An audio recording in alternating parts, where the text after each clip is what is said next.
Құрметті студенттер, бүгінгі дәрісіміздің тақырыбы бағаны мемлекеттік реттеудің мәселелері және мақсаттары.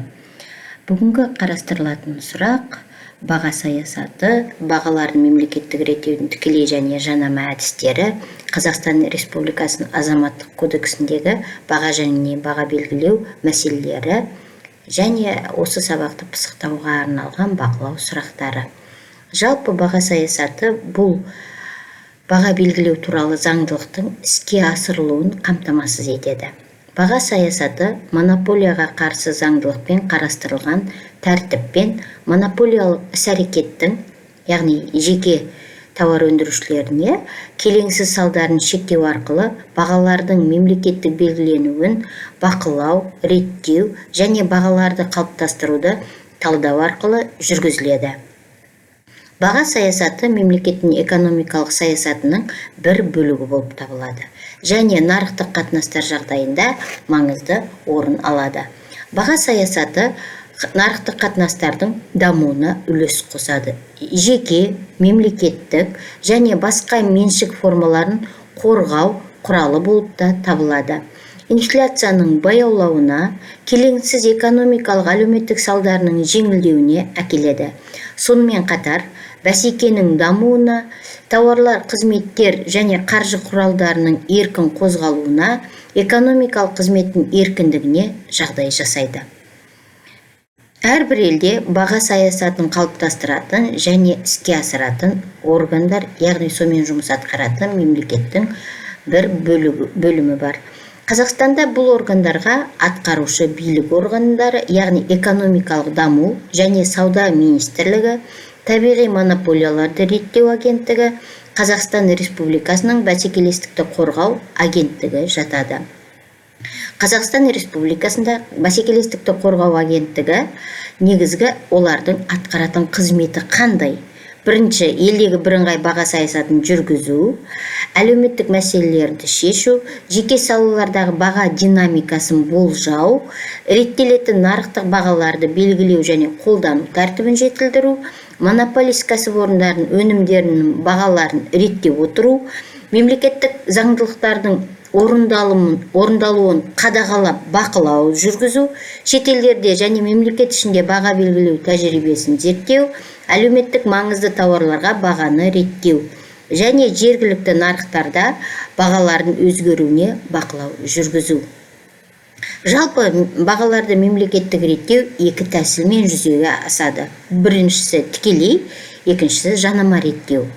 Бағаларды реттеудің тікелей әдістері бұл қалыптасқан бағалар деңгейіне мемлекеттің тікелей араласуы.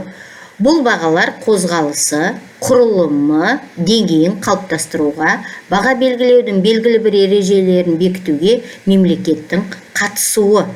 Баға белгілеудің процесіне мемлекет тікелей араласу формалары бұл бағаларды жалпы бір қалыпта ұстау, немесе белгілі бір тауар түрлерінің бағаларды ұстау, тұрақты тарифтермен бағаларды белгілеу, көбінде бұл тұрғын үй салаларына жатады.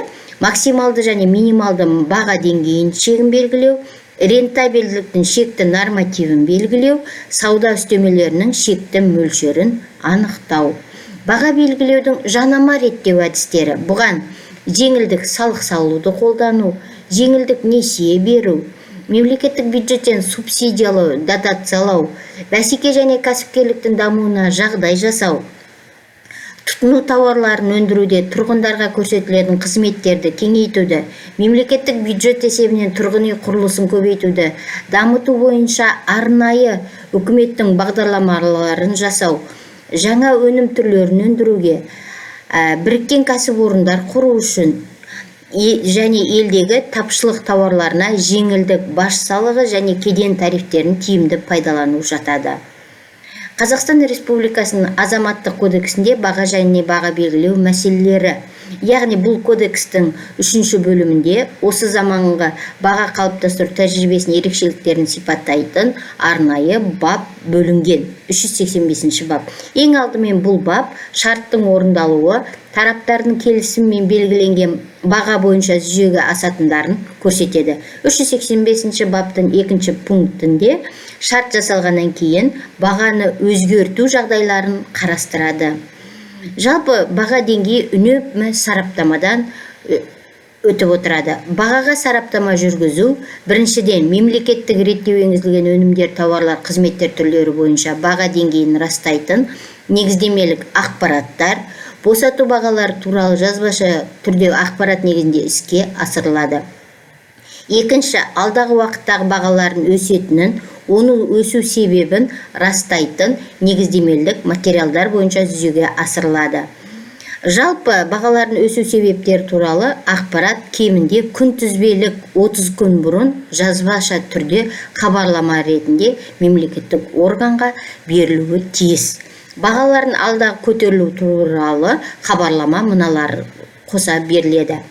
Оған көтеру себептерін растайтын құжаттар, қызметтің әрбір түрі бойынша баға жобасы, бухгалтерлік кәсіпорынның балансы, пайдалылар мен залалары туралы, еңбек және жалақы жөніндегі есеп, өндірістің қаржы қызметі туралы есеп, негізгі құралдар мен материалдық емес активтердің болуы, тұтастай кәсіпорын және әрбір түрі бойынша жеке шығындарды қарастыру және еңбекақы төлеуде қолданылып отырған жүйе туралы мәліметтер және көптеген кәсіпорынды тексеріс барысында бағаның өзгеруіне не әсер етті, солар туралы деректер мемлекеттік органға берілуі тиіс.